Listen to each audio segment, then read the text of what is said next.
A symbol for early Americans? Does it disappear? What happens to it? I've seen it pop up across quite a bit of American history. It's in history textbooks. It's just a piece of Americana. And it doesn't really have this shift in meaning until the year 2013, when a particular figure gets a hold of it and really starts to utilize it in a new way. Can you say more about that? What happened in 2013 and who was responsible for reintroducing it? So the figure, his name is Dutch Sheets.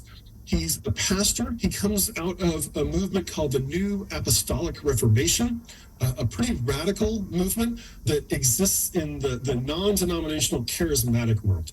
And Dutch Sheets is given this flag in a graduation ceremony, is presented with it, is told the story behind it, is told that this is the flag under which the United States was born.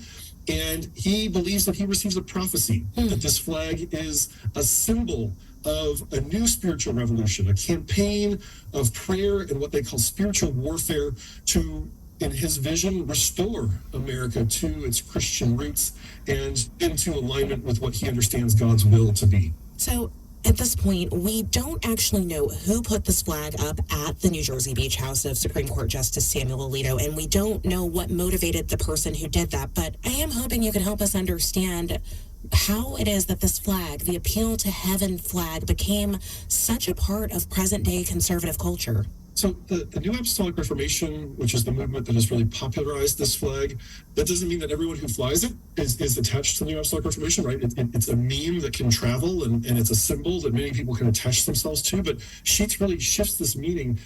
It spreads, it proliferates through social media, through prayer networks prior to the 2016 election. And then a couple weeks before the 2020 election, Donald Trump is at a charismatic megachurch that is affiliated with the NAR in Las Vegas. And the pastor gets up on stage during his sermon and holds up the Appeal to Heaven flag.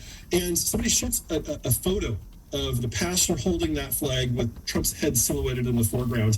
And it becomes very much kind of the charismatic tie-in to the 2020 election, and then becomes a big part of the campaign to overturn the 2020 election leading into January 6th. Sheets seems to have been very successful in his advocacy. I mean, even House Speaker Mike Johnson has displayed this flag outside his office. I have to ask you, were you surprised to see the news of the Appeal to Heaven flag flying at the house of a sitting Supreme Court justice? I was a little surprised, but I have to say I'm not shocked. These leaders, especially Dutch Sheets, served as the principal theological architects of the Capitol riot.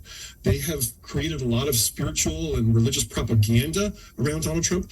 And as Donald Trump has grown in popularity with American evangelicals, these NAR ideas and symbols have also grown in popularity because they are the things that are being attached to Trump and to religious devotion with Trump. That's Matthew Taylor, a religious scholar with the Institute for Islamic, Christian, and Jewish Studies. Matthew, thank you. Thank you.